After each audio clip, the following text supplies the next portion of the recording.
আমি মুক্তি মানুষ, কত দেওয়া আমার বড় কাজ। আমি পরিষ্কার বলতে চাই, কত সমস্ত কিতাবে আছে, যদি কোন মুসলিম জনপদ আক্রান্ত হয়, পার্শ্ববর্তী জনপদের উপরে জিহাদ ফরজে আইন হয়ে গেল। আরাকান একটি মুসলিম স্টেট ছিল,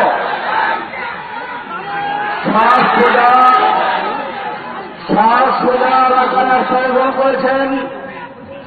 দিল্লির শেষ সম্রাট দ্বিতীয় বাহাদুর শাহ আরাকানে শুয়ে আছেন, বারবার শুয়ে আছেন।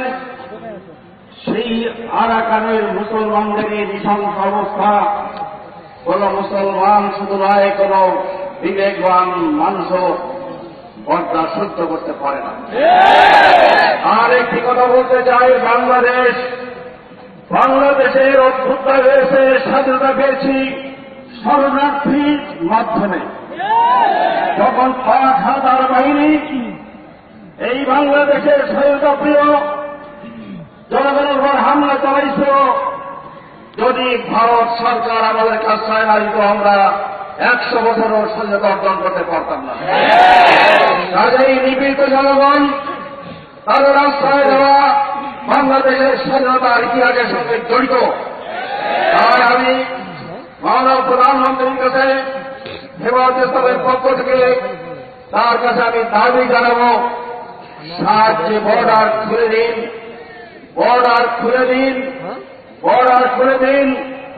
বাংলাদেশের মুসলমান নয়, সারা বিশ্বের মুসলমান তাদের ভরণ পঠন যাবতীয় ব্যবস্থা গ্রহণ করে।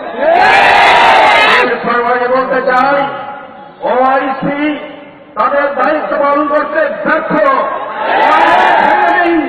ওআইসি ভেঙে দিয়ে মুসলিম জাতিসংঘ করুন, মুসলিম জাতিসংঘ গ্রহণ করে বিশ্ব মুসলিমের হেফাজতের ব্যবস্থা করুন। বর্তমান জাতিসংঘ ব্যর্থ, ওআইসিও ব্যর্থ।